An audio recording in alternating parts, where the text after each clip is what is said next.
Lesson 4, Economy, its meaning and types.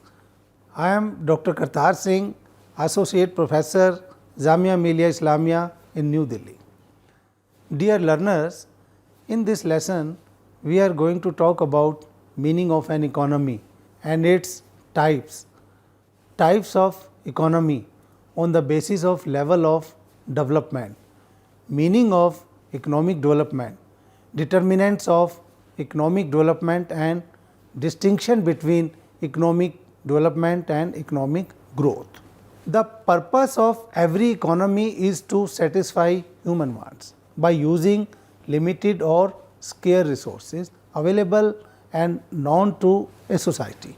These wants can be satisfied by production and consumption of goods and services.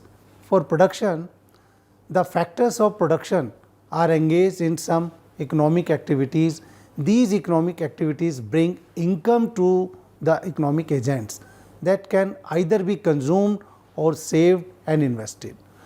On account of these gainful economic activities and accumulated earnings, some countries grow fast, while others cannot attain such level of high growth rate. As a result, some economies attain the status of developed economies while others remain underdeveloped, or can say developing economies. They are also known as rich and poor economies. We can look at economies on the basis of ownership of resources. The resources available may be in private ownership or the collective ownership. Thus, there are different ways to look at the economy and its level of development. In this lesson, we will explain all these terms in a simple way so that you may understand and differentiate the meaning and nature of an economy and understand its various types. Number 1, meaning of an economy. An economy is a man-made organization for the satisfaction of human wants. According to A. Brown, an economy is a system by which people get living. The way man attempts to get a living differs in major respects from time to time and from place to place. In primitive times, get a living was simple, but with growth of civilization, it has become much more complex. Here, it is important to note that the way a person earns his or her living must be legal and fair. Unfair and illegal means such as robbery, smuggling may earn income for oneself, but should not be taken into consideration as gainful economic activity or a system of get a living. It will therefore be appropriate to call that economy is a framework where all economic activities are carried out. Some of the salient features of an economy are as follows. Number 1, economic institutions are man-made. Thus, an economy is what we make it. Number 2, economic institutions can be created, destroyed, replaced or changed. For example, the capitalism was replaced by communism in 1917 in USSR, and the communism was destroyed in 1989 through a series of economic reforms by former USSR. In India, after independence in 1947, through economic and social reforms, we abolished Zamindari system and introduced many land reforms. Number 3 is levels of economic activities keep on changing. Number 4, producers and consumers are the same persons. Thus, they have a dual role. As producers, they work and produce certain goods and services and consume the same as consumers. Number 5, production, consumption and investment are the vital processes of an economy. Number 6, in modern complex economies, we use money as a medium of exchange. Number 7, nowadays the government intervention in the economy is considered undesirable and the preference for free functioning of prices and market forces is increasing in all types of economic system. Let us now understand the types of economies. As you know that economy is a man-made organization which is created, destroyed or changed as the requirement of the society. We can differentiate in various types of economic system on the basis of following criteria. Number one criteria is on the basis of ownership and control over means of production or resources. Resources or means of production remain either in private ownership with full individual freedom to use them for the profit motive, or they can be in collective ownership, can say on government control, and can be used for the collective welfare of the society as a whole. Based on the criterion of degree of individual freedom and profit motive, economies are labeled as number one, capitalist or free enterprise economy. Number two, socialist or centrally planned economy. Number three, mixed economy. Now, we shall discuss about the main characteristics of these economies in brief. Number one, capitalist economy. The capitalist or free enterprise economy is the oldest form of economy. Earlier, economists supported the policy of laissez-faire, meaning leave free. They advocated minimum government intervention in the economic activities. The following are the main features of a capitalist economy. Number one, private property. In a capitalism system, all the individuals have the right to own property. An individual can acquire property and use it for the benefit of his own family. There is no restriction on the ownership of land, machines, mines, factories, and to earn profit. After the death of a person, the property or wealth is transferred to the legal heirs. Thus, the institution of private property is sustained over time by the right of inheritance. Number two, freedom of enterprise. In a capitalist economy, the government does not coordinate production decisions of the individuals, citizens. Individuals are free to choose any occupation. Freedom of enterprise implies that business firms are free to acquire resources and use them in the production of any good or service. The firms are also free to sell their product in the markets of their choice. A worker is free to choose his or her employer. In small business units, owner himself takes the risk of production and earns profit or loss for himself. But in modern corporations, the stakeholders take risk, whereas paid directors manage businesses.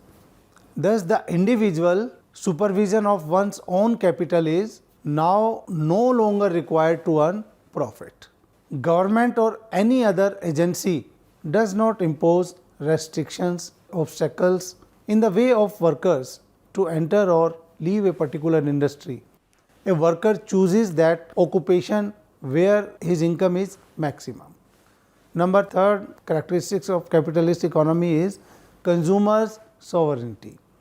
In a capitalist economy, consumers are like a king. They have the full freedom to spend their income on goods and services that they give them maximum satisfaction.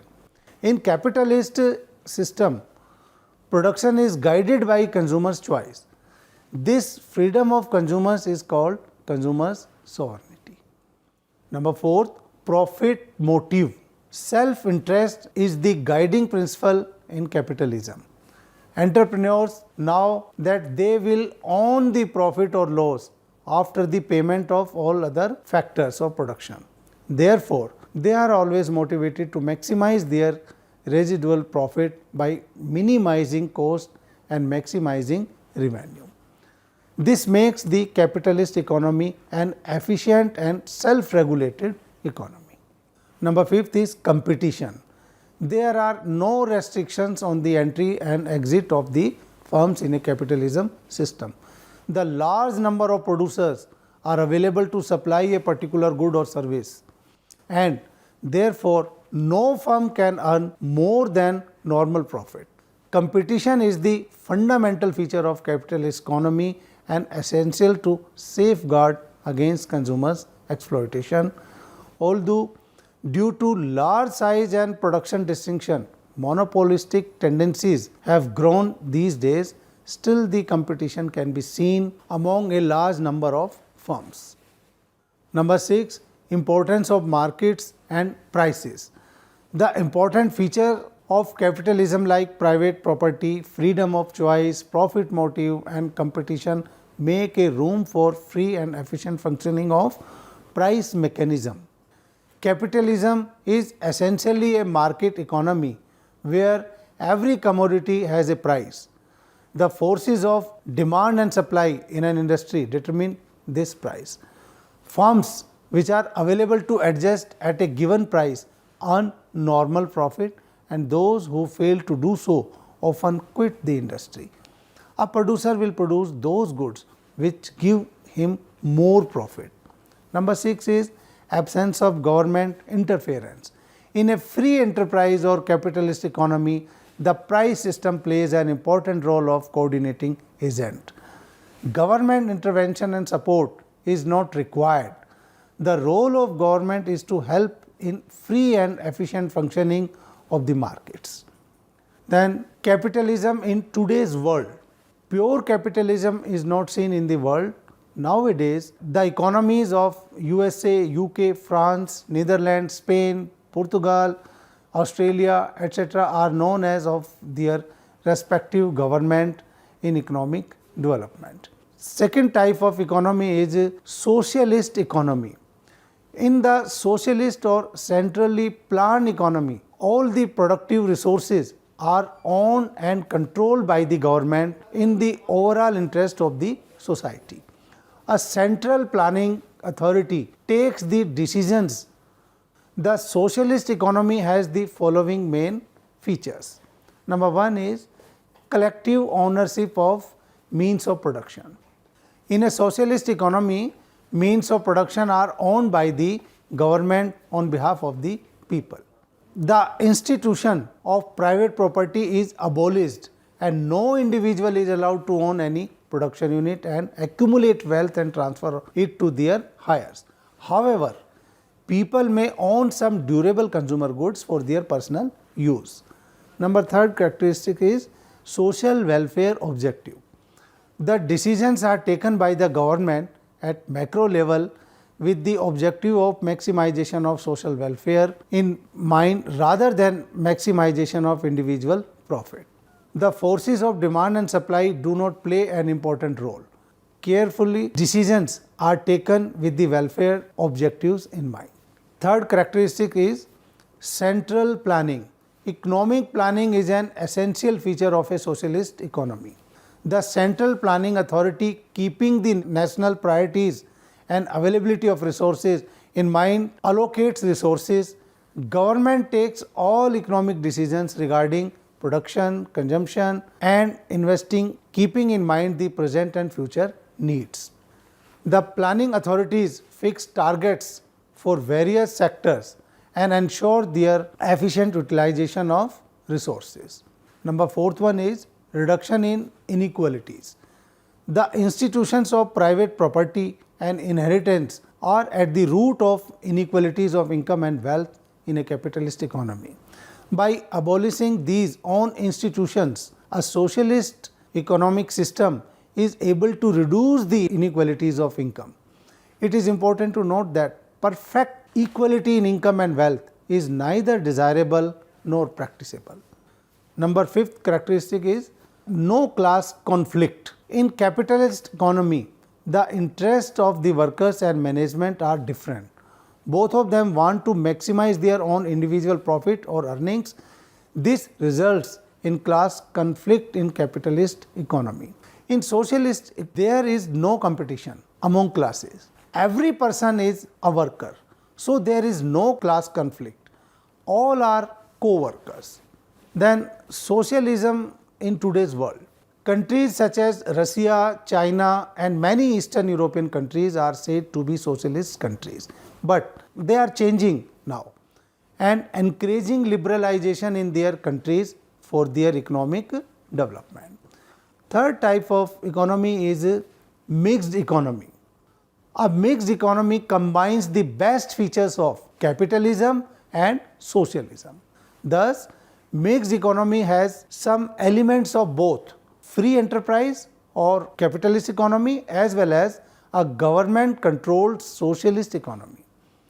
The public and private sectors coexist in mixed economy. The main characteristics of a mixed economy are as follows. Number 1, coexistence of public and private sectors. The private sector consists of production units that are owned privately and work on the basis of profit motive. The public sector consists of production units owned by the government and works on the basis of social welfare. The areas of economic activities of each sector are generally demarcated. Government uses its various policies, example licensing policy, taxation policy, price policy, monetary policy and fiscal policy to control and regulate the private sector. Number 2 characteristics of mixed economy is individual freedom. Individuals take up economic activities to maximize their personal income. They are free to choose any occupation and consume as per their choice. But producers are not given the freedom to exploit consumers and laborers. Government puts some restrictions keeping in mind the welfare of the people. For example, government may put restrictions on the production and consumption of harmful goods, but within rules, regulations and restrictions imposed by the government for the welfare of the society. The private sector enjoys complete freedom. Number 3 characteristic is economic planning. The government prepares long-term plans and decides the roles to be played by the private and public sectors in the development of the economy. The public sector is under direct control of the government. As such, production targets and plans are formulated for them directly. The private sector is provided encouragement, incentives, support and subsidies to work as per national priorities. Number 4 characteristic is price mechanism. Prices play a significant role in the allocation of resources.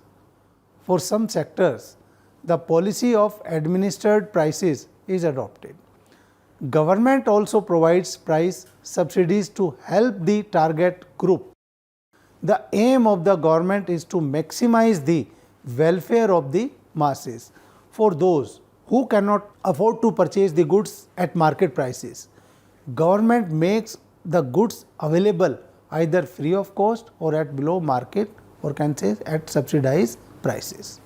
Thus, in a mixed economy, people at large enjoy individual freedom and government support to protect the interests of weaker sections of the society.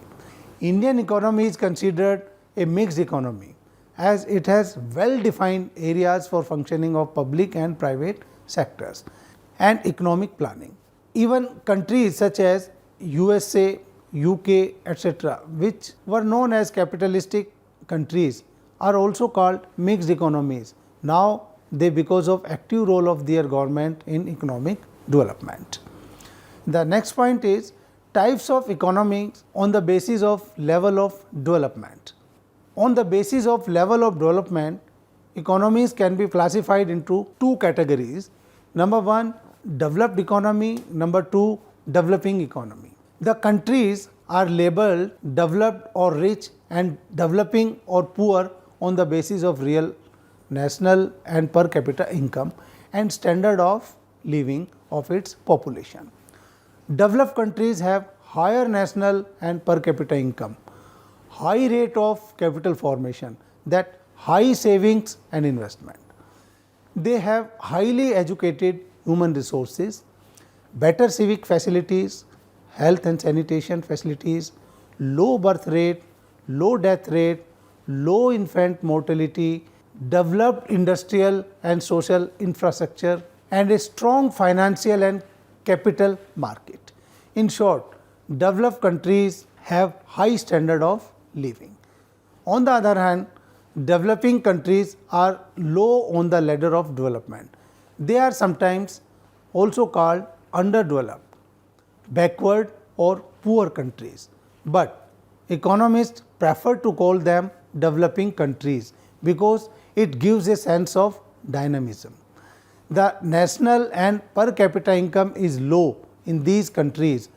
They have backward agricultural and industrial sectors with low savings, investment and capital formation. Although these countries have export earnings, but generally they export primary agricultural products. In short, they have low standard of living and poor health and sanitation, high infant mortality, high birth and death rates and poor infrastructure. Thus, economic development depends on many factors and has different meanings. Although you have already read, it will be useful to discuss again the meaning of economic developments, its determinants and the difference between the terms economic development and economic growth in the context of present lesson. The meaning of economic development is, or let us first discuss the meaning of economic growth. Economic growth, as distinguished from economic development, is a sustained increase in national income taking the differences in population into consideration. It is reflected in the growth of per capita income, that national income divided by total population. Although there may be year to year fluctuations or short term variations in the growth of national income, there has to be a continuous growth in national income in the long run for it to qualify as economic growth. On the other hand, economic development includes not only economic growth but also various other economic changes that improve the quality of life or standard of living of people in a country. If with economic growth a country experiences various economic changes such as reduction in poverty and unemployment, reduction in income and wealth inequality, increase in literacy rate, improvement in health and hygiene, decrease in population growth, improvement in environmental standards, etc., that improve the quality of life, then that is economic development. Such economic changes that are conducive to improvements in standards of living of people are necessary for economic development. Otherwise, people's standard of living may not improve in spite of economic growth. It may happen that with economic growth, the rich get richer while the poor get poorer if the fruits of growth are snatched by the richer sections of the society. Clearly, economic development is a much broader concept than economic growth. It not only includes economic growth but also various other economic changes that bring about improvement in the standard of living of people or quality of life. Now, we will discuss determinants of economic development. The process of economic development is influenced by a number of economic as well as non-economic factors. The important economic factors are as follows. Number one, natural resources. The availability of natural resources facilitate and accelerate economic growth and economic development. It is believed that quality and quantity of natural resources affect the rate of growth. Second is human resources. Another important determinant of economic development is the quantity and quality of human resources or the population. Other things being equal, educated and technically qualified manpower helps in achieving higher growth rate. On the other hand, illiterate and unskilled population retards the economic growth. Number third is capital formation. Stock of capital goods is crucial for rapid economic growth. For increasing the stock of capital, rate of savings must be high. The savings must be invested. Given the rate of savings and investment, the rate of growth will depend upon capital output ratio. If the domestic savings are not sufficient, government can seek external assistance to increase capital formation and growth rate in developing countries. Number fourth point is technology. Technology can play an important role in the economic development. Technological process depends on continuous research and development. Through technological progress, a nation may overcome other constraints such as scarcity of natural resources and low productivity. Developed economies invest in its human capital. Besides these economic factors, many other non-economic factors such as caste system, family type, racial factors and government policies also affect the rate of growth and economic development. It is very difficult to measure economic development and to give one index of economic development. The most commonly used index of economic development, that increase in per capita income, suffers from a serious drawback. This index does not take into account the consumption of natural resources and environmental degradation such as the smoke from the industries or the pollution caused by the various industrial waste and by products in the air and water resources. The cutting of forest and selling of timber will earn income and will be considered an economic activity and the income added in the national income statistics, but the harm caused by deforestation will not be shown as a negative entry in the national accounts statistics. The economists therefore are seriously working on preparation of some new index that may account for these environment costs to the society and can be as a welfare index of the society. Distinction between economic development and economic growth. Economic growth is a short-term measure and is generally refers to year-to-year rise in national and per capita income in real terms. But the income index does not take into account the distributional aspects of national income. Another important thing is that income approach does not take into account the unproductive and dysfunction growth and productive and socially useful growth. Economic development, on the other hand, is a long-term measure over a long period. The economic development refers to overall rise in standard of living and a better quality of life. Besides income index, some non-income indices are also taken into account.